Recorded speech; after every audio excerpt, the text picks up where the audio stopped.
wrap us up. What's his last? All right, so last one, you mentioned the 5:00 Eastern Monday night football game, or Monday afternoon football game. The Chiefs at the Bills. The Chiefs pulling away 26-17, covering the spread, by the way. And watching this game, compared to the first 4 games, Josh Allen looked like Josh Allen from before the first 4 games, over not just this game, but these last 2. So it's got 2 games in a row. 2 games in a row. So it's got me thinking, are the Bills back to being the Bills? Yes. So,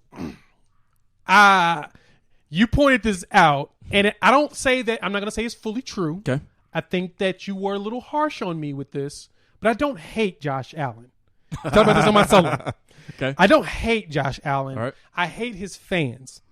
I hate his fans similarly to the way I hate Cowboys fans most of the time. Fair enough. And the overinflation of the way these teams and players are lifted. This is the reason why I'm not excited about my Buccaneers yet. I need to see more product before I can say that this tastes as good as it seems to taste. Okay. You know what I'm saying? Yeah. Let me get a little bit deeper into the bowl of Go ahead. soup and make sure that I'm not – the cream of the crop didn't rise. Right. And at the bottom is all – yeah.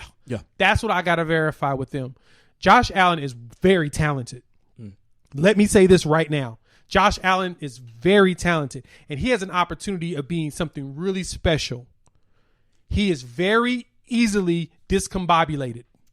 You can easily throw him off his game. Now, he does a lot of great stuff, but his bad stuff are always at the wrong time. That's the thing that I don't think most of his fans get when it comes to criticism of Josh Allen. It's not that Josh Allen is just a terrible player. It's that when he makes a mistake, it's always a really bad one. Like it's a mistake that's avoidable. Like he almost threw what was that? He was about to be sacked. No, actually it was a zone read, and he was about to get hit in the backfield, and I think he tried to throw it. And one of his fans was like, "Oh, I would rather us lose 3 yards than to lose I'd rather lose 5 yards and don't lose a down than to lose 3 yards with him taking a tackle." And it's like, but you're okay with him throwing the ball with a lineman down the field and it being called for like intentional grounding or something. You're okay with that. You're okay with an eligible receiver downfield because the line was moving up. You're okay with that. That's stupid. Because guess what could have happened with that? An interception. You know what I'm saying? Yeah. He that's what he does. He holds the ball like a loaf of bread. The one thing we complain about Michael Vick for all the time. Hell, we complain about Willie Beeman about the exact same thing. He's holding it like a loaf of bread, and it's easy to knock it away. I want Josh Allen to be smarter in that play. He's gotten more accurate, but that's my complaint about him. I think it's too early to tell if the Bills are back to being the Bills or if they truly are the team from the first 4 games this season, because I hate to measure teams against the Kansas City Chiefs, just like I hate to, like that Raiders win last week where they beat the Chiefs. It's like I hate to say that that's who the Raiders really are, right? In a sense. But like against the Chiefs, I'm going to let this one slide. Plus the weather conditions, they both had to play under these conditions, but they weren't ideal, even though the Bills were at home. But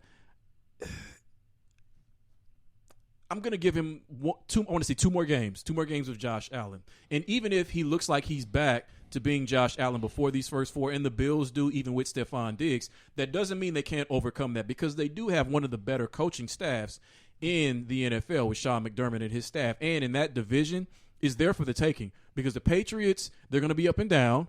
The Jets, we don't need to talk about the Jets.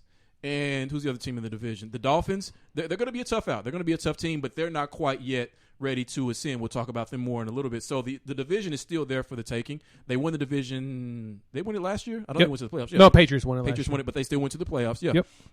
So it's too early to say that. But what I was most impressed by, and I see this in the Kansas City Chiefs, have you noticed how much of a running team they've been and how much of a running team they're going to continue to be once they're able to install packages for Le'Veon Bell? Yes. And have you noticed, why do you think that the Chiefs are running the ball more like this? They're pulling the Ravens type of I think they're pulling the Ravens playbook. They're recognizing that not that Patrick Mahomes needs to run, but they've got enough weapons to shield the skill of Patrick Mahomes and then just have him go out there and just destroy people in the playoffs.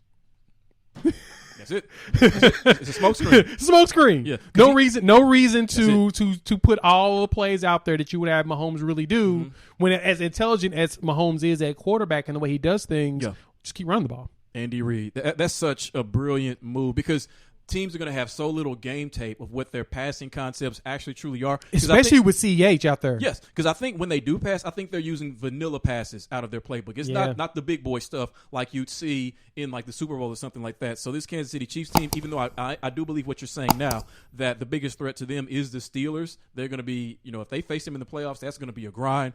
But what I think the Chiefs are doing, what you said, is brilliant. It's Belichickian. It's Machiavellian. Is what it is. There's no point.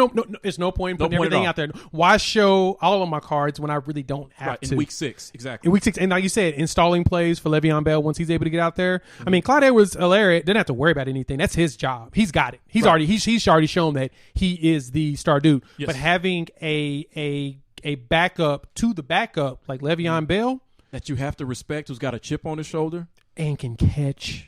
He does everything. They could put him at receiver. They literally can. They can just throw him in the slot. Can you imagine that? Can you imagine having Tyreek Hill here, Le'Veon Bell here, Travis Kelce where he is, Mecole Hardman on the outside, Clyde Edwards, and Pat?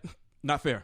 It's not fair. It's 100% unfair. Why can't the NFL step in and block this like they did with Chris Paul and the Lakers so 4, 5, 6, 7 years ago? Why can't they do this? Because the league doesn't own the team, and so That's they right. can't do it. God dang it. So overall, the Raiders were probably the best ones to, and the Ravens should have. Don't make Patrick Mahomes get out of his vanilla sets. And if you make him get out of his vanilla sets, got a chance. That's right. All right.